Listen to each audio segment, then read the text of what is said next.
Demonic Power yang pernah kita bahas di video sebelumnya, apakah benar akan menjadi power system yang baru di dunia One Piece?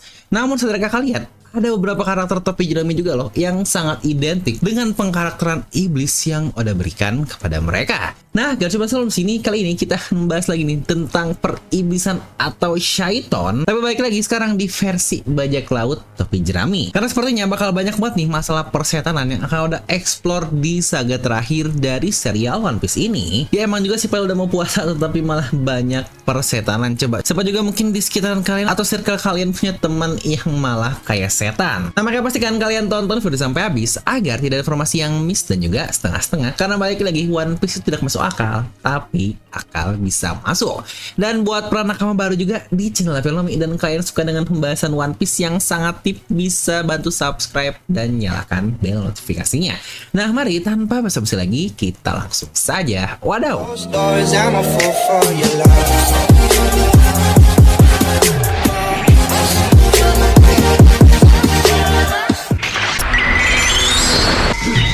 Oke, walau mungkin nih hal periblisan baru ada explore lebih jauh lagi beberapa chapter terakhir, terutama ketika di akhir saga, dimulai dari Magic Circle para Gorosei lah, lalu juga yang ternyata nama perubahan dari Gorosei juga tidak ada nama buah iblis, melainkan nama iblisnya secara langsung, serta kemampuan unik Imu kepada Sains 1, lalu juga kemampuan dari God Snake yang sudah dilihatkan, dan yang paling utama adalah terkait mural piece yang sangat mirip dengan sosok iblis. Jadi apakah tema One Piece terakhir kita ini akan membahas tentang demon, iblis, yang bukankah sebuah entitas yang sangat-sangat familiar sekali dan sangat mainstream sekali di berbagai serial-serial yang lain. Tapi saudara kalian, kalau hal ini sebenarnya sudah ada berikan clue kepada kita sejak lama, terutama dari karakter utama kita sendiri di serial One Piece alias bajak laut topi jerami. Kita akan mulai ya dari yang paling jelas dulu, yaitu musuh pemerintah dunia secara langsung alias Nika. Enggak deh, kalau Nika kayaknya udah terlalu jauh karena dia langsung tingkatkan di dewa musuh tertinggi dari iblis. Tapi kita masuk ke krunya yang lain saja, dan kita akan mulai dari tante favorit kita, yaitu Tante Robin, dimana dia bahkan disebut sebagai si anak iblis atau Demon Child. Yang menariknya, semua hal yang berhubungan dengan Robin adalah antitesis yang sejujurnya malah menjadi paralel dengan pemerintah dunia sendiri. Yang paham gak antitesis tetapi malah paralel satu sama lain? Jadi kurang lebih maksudnya seperti ini. Robin disebut-sebut sebagai anak iblis lah, musuh pemerintah dunia lah yang akan menghancurkan dunia dengan segala macam framing yang dibuat oleh mereka. Tetapi ternyata yang lebih iblis adalah, ya bener, baik lagi pemerintah dunia, karena toh kemampuannya adalah iblis-iblisan juga. Yang balik lagi bahkan iblisnya bukan cuma perilakunya saja, tetapi emang bener-bener literal kemampuan iblis yang dimiliki oleh mereka itu. Emang ya pemerintah setan itu nggak sadar kalau dirinya setan. Di sini saya maksudnya ngomongin pemerintah dunia One Piece ya, bukan yang untuk Robin sendiri, bahkan jurusnya pula yang dia gunakan melawan tante favorit kita yang lain yang sangat hot mantap itu alias Black Maria. Di situ juga Robin mengeluarkan bentuk iblis yang paling baru, yang baru kita lihat sekalinya juga. Jadi lagi-lagi framing yang dibuat oleh pemerintah dunia malah menjadi fit yang nantinya akan melawan diri mereka sendiri. Lalu yang kedua adalah sang koki kapal kita alias Babang Tampan dari Sanjay. Ya, selain dia adalah keluarga Vinsmoke di Germania yang disebut juga sebagai iblis, di mana kemampuan dan fit Sanji bukankah cukup banyak sekali yang ada hubungkan dengan periblisan juga. Bahkan momen awal kita diperkenalkan Diablo Jambe yang menjadi jurus utama Sanji. Bahkan Sanji pun menjelaskannya seperti ini. Tuhan memberi makanan, namun iblislah yang memberi bumbu. Tapi sepertinya aku terlalu banyak memberi bumbu, yang bukankah seakan-akan dia memframing dirinya sebagai sosok iblis yang memberikan bumbu tersebut. Yang bahkan kalau kita lihat juga dari nama jurusnya pun, bukankah itu adalah nama-nama dari iblis juga. Diablo Jambe lah, juga bahkan Ifrit Jambe, mana Ifrit ini dikenal sebagai jin Ifrit dan itu adalah periblisan juga. Next, karakter selanjutnya yang sangat menarik dan menurut saya itu adalah Bro. Ya benar, ini adalah salah satu contoh paling jelas dengan buah iblisnya alias Yomiya Minomi, kemampuan yang membuatnya dapat hidup kembali setelah kematian, dan karena dia kembali dari alam barzah atau mungkin di One Piece disebutnya sebagai Underworld, maka Brook akhirnya memiliki kemampuan unik yang sejujurnya masih sangat membingungkan. Kita bahkan masih belum tahu nih seberapa lama Brook bisa hidup, apakah dia benar-benar sosok yang immortal, karena toh lagi-lagi alasan dia bisa hidup karena buah iblisnya membalikan jiwa yang dia miliki. miliki, dimana untuk fisik Brook ini udah tidak ada hubungan apa-apa dengan jiwanya. Jadi mau fisiknya hancur, sebenarnya tubuhnya pasti akan tetap hidup. Jadi apa nih yang membuat Brook nantinya bakal mati? Apakah tetap ada juga batas umur yang dimiliki oleh Brook, yang lagi-lagi menurut saya rasanya untuk hal itu masih belum terjawab, terutama untuk bagian umur, dimana jangan lupa Brook ini hidup sampai usia sekitaran 33 tahun, dan dari situ dia mati, dia pun akhirnya kembali lagi yang nyasar sampai 50 tahun, yang berarti usia jiwanya saja sudah lebih lama dari usia fisik dari tubuh Brook ini. Makanya sepertinya jika ngomongin masalah umur, Brook ini tidak ada umurnya, alias dia bisa bilang immortal. Tinggal bagaimana nih dia mati, apakah dengan fisik yang sudah juga menurut saya tidak masuk, atau dengan hal-hal lain yang kita juga masih sangat awam sekali. Karena balik lagi, efek buah tersebut dapat membuat Brook memiliki kemampuan yang dapat mengendalikan jiwa, atau dalam kata lain soul, yang maka Oda pun menobatkan dia sebagai The Soul King atau raja dari jiwa. Bahkan lagi-lagi homies-homies dari Big Mom pun tidak berkutik di hadapan Brook karena kemampuan pengendali dari jiwanya ini.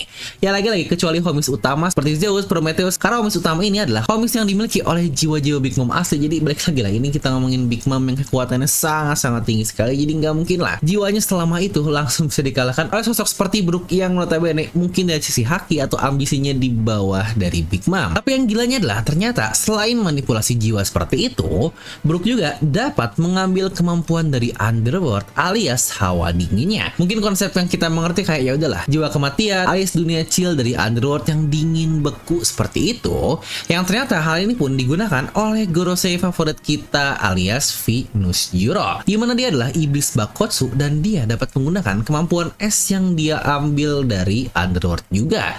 Cocok juga kan dengan Bakotsu yang emang dikatakan kuda dari underworld. Jadi apakah nanti Brook akan memiliki peran yang lebih besar di masa depan? Tuh jangan lupa, saya sendiri masih merasa kalau Brook adalah MVP di arc The Whole Cake Island, yang bahkan setelah arc WC ini, wah Brook ini bahkan tidak memiliki peran yang cukup signifikan. Di Wano Kuni dia cuma menjadi support dari Robin yang bahkan tidak menemukan lawan yang setara. Bahkan di Aket pula dia juga hanya menjadi support dan tidak melawan sosok yang bisa dibilang cukup setara dengan dirinya. Jadi saya sangat penasaran sekali kira-kira apa nih plot yang akan Oda berikan kepada Brook nanti. Dan lagi-lagi minimal banget saya berharap dia bisa mengalahkan satu orang dari God's Knight. Dan jangan lupa Brook juga disebut sebagai Satan Sama oleh rakyat-rakyat ketika dilempar oleh Kuma di masa pre-time skip, dan efek Magic Circle juga yang akhirnya ternyata real adanya kalau itu kemampuan dari pemerintah dunia. Dimana jangan lupa Satan adalah sosok tertinggi dari kelas iblis yang ada. Jadi lagi-lagi apakah Brook akan memiliki feat luar biasa dengan melawan pemerintah dunia nanti di masa depan? Coba tuliskan pendapat kalian di kolom komentar, dan kita masuk ke bagian yang terakhir yang akan jadi favorit dari kalian. Di sini kita akan membahas tentang Babang Zorojuro. Ya benar, periblisan dengan Zoro sudah sangat kental sekali sejak lama. Bahkan nama jurusnya saja sudah onigiri, yang berarti pembelah iblis. Yang semakin sini ada pedang-pedang terkutuk lah yang berhubungan dengan iblis seperti Sadai Keitetsu, yang bahkan nama pedang terbarunya saja alias Enma itu sudah iblis banget. Bahkan yang masih belum ada follow up adalah momen ketika Zoro yang super sekarat pasca melawan King di Wano Kuni, itu pun akibat obat dari suku Ming yang dia dapatkan. Di situ Oda memperlihatkan kita Zoro bertemu sosok Grim Reaper, iblis yang lagi-lagi kita masih belum tahu apa dan alasan apa kenapa Oda harus memberikan plot seperti itu yang langsung di skip, tahu-tahu dia pingsan saja. Yang menariknya, kalau mau bandingkan Zoro dengan Sanji selaku duo dari sayap Raja Bajak Laut kita, Oda benar-benar tidak memberikan fit kepada Zoro untuk dia bahkan menyentuh sang dewa. Yang baik lagi, dewa di sini yang dimaksud adalah para Tenryubito alias para bangsawan dunia yang juga disebut sebagai dewa ini. Di mana kita beri contoh yang paling awal, yaitu Sanji. Dia udah berikan fit menyerang Saint Roswell di Sabon Archipelago, sedangkan Zoro di saat dia mau menghajar si bangsat Charles, terima kasih kepada bocil Bonnie favorit kita karena nantinya Zoro gagal menebas si sialan Charles ini. Lanjut, momen kita juga bertemu dewa lagi adalah di Dressrosa, dan mungkin bisa dibilang untuk dewa ini adalah mantan Tenryubito alias villain utamanya, yaitu Doflamingo. Di saat Sanji udah berikan fit untuk beradu dengan Doflamingo yang kita semua tahu ujungnya seperti apa, Zoro lagi-lagi tidak diberikan fit sedikit pun untuk bersentuhan dengan dirinya. Karena jangan lupa ketika Zoro mau menghajar Doflamingo, tiba-tiba muncullah sang Admiral Fujitora untuk menghentikan serangan dari Zoro. Ya lagi-lagi sebenarnya bahasan terkait hubungan Zoro dengan mantan-mantan musuh Luffy pun sudah pernah kita bahas di satu video terpisah yang ini pun sebenarnya sangat menarik sekali sih. Yang apakah Zoro bisa menang jika melawan musuh-musuh yang pernah dilawan oleh Luffy? Karena jangan lupa jarang sekali Oda memberikan fit di mana Zoro bertemu dengan villain utama dan sekali-kalinya ketemu yaitu adalah melawan Cody Jones yang langsung dikalahkan dengan sangat mudah, apalagi dikalahkannya di dalam air laut. Dan terakhir adalah di Pulau Eket di saat Oda memberikan fit kepada Sanji untuk dapat berhasil melengus Juro tepat di kepalanya. Di sisi lain ketika berhadapan dengan Zoro serangannya tidak ada yang tembus karena tertahan langsung oleh pedang Kitetsunya itu. Jadi sampai saat ini Oda belum memberikan fit kepada Zoro di mana dia berhasil menyerang langsung sang dewa di dunia One Piece ini.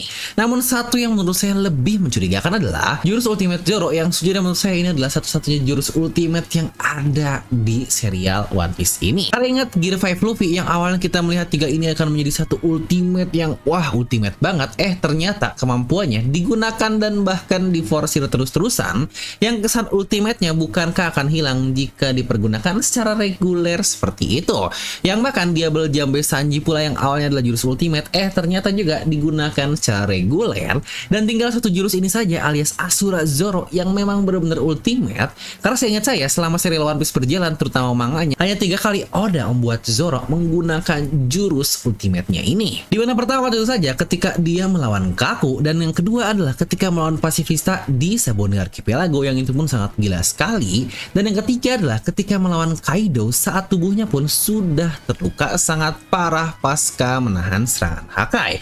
Yang lain lagi mungkin banyak yang bilang, "Bang, pernah bang di anime setelah melawan Kaido Zoro mengeluarkan asuranya lagi." Yang balik lagi untuk anime kita tidak akan mengambil relevansinya karena balik lagi Oda adalah manga dan hanya ini saja yang akan kita masukkan dan canon untuk cerita utama dari serial One Piece ini. Dan Asura Zoro ini masih sangat misterius bahkan sampai sekarang. Selain dari sisi kekuatan, kita bahkan masih belum tahu nih kemampuan penuhnya seperti apa karena balik lagi Zoro yang full serius pasca time skip saja kita bahkan masih belum melihatnya. Dimana mungkin maksud saya mode serius Zoro adalah ketika tubuhnya dalam keadaan full fit ya, yang tidak seperti yang pernah Zoro lakukan sebelum-sebelumnya. Karena baik lagi ketika Sabaody Archipelago dia menggunakan Asura, tubuhnya masih terluka parah akibat Arc Thrillback dimana dia menerima luka dari Luffy. Yang bahkan ketika melawan Kaido saja tubuhnya sekarat, yang balik lagi kemampuan ultimate-nya masih belum terlihat, dan ketika melawan King itu hanyalah efek tambahan buatan saja yang diberikan oleh obat dari suku Ming.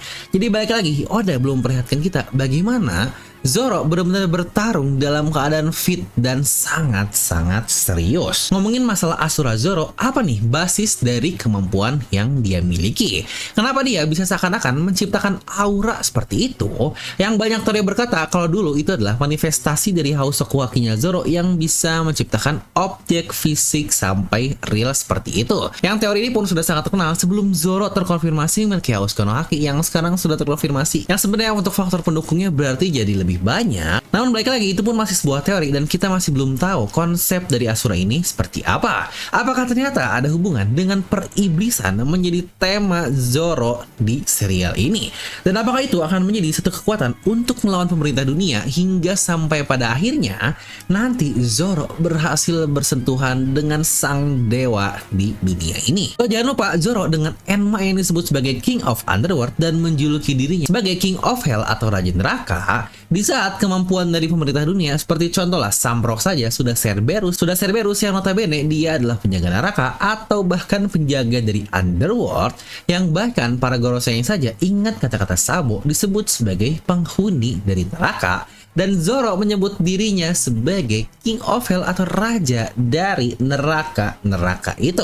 Jadi apakah Zoro akan menjadi antitesis untuk melawan sosok iblis dari pemerintah dunia? Coba tuliskan pendapat kalian di kolom komentar. Nah, jadi itulah pembahasan singkat kita terkait periblisan dan juga dihubungkan dengan karakter di serial One Piece. Kira-kira menurut kalian seperti apa? Lagi-lagi tuliskan pendapat kalian di kolom komentar ya, biar tidak banyak komen judul-judul sialan. Jadi kalian langsung komen aja yang banyak di kolom komentar. Dan seperti biasa saya berterima kasih juga nih buat kalian yang udah support channel Film secara langsung. Terutama buat para membership seperti Favorite User, Hak User, dan Wheel of D. Buat kalian juga ingin support cuma 10.000 doang, bisa langsung klik tombol join di sebelah tombol subscribe. Dan seperti biasa, semoga kalian terhibur dengan video ini. Like aja kalian suka, dislike aja kalau suka, jangan lupa subscribe dan juga share ke teman kalian. Gue Devala pamit and I'll see you guys next time.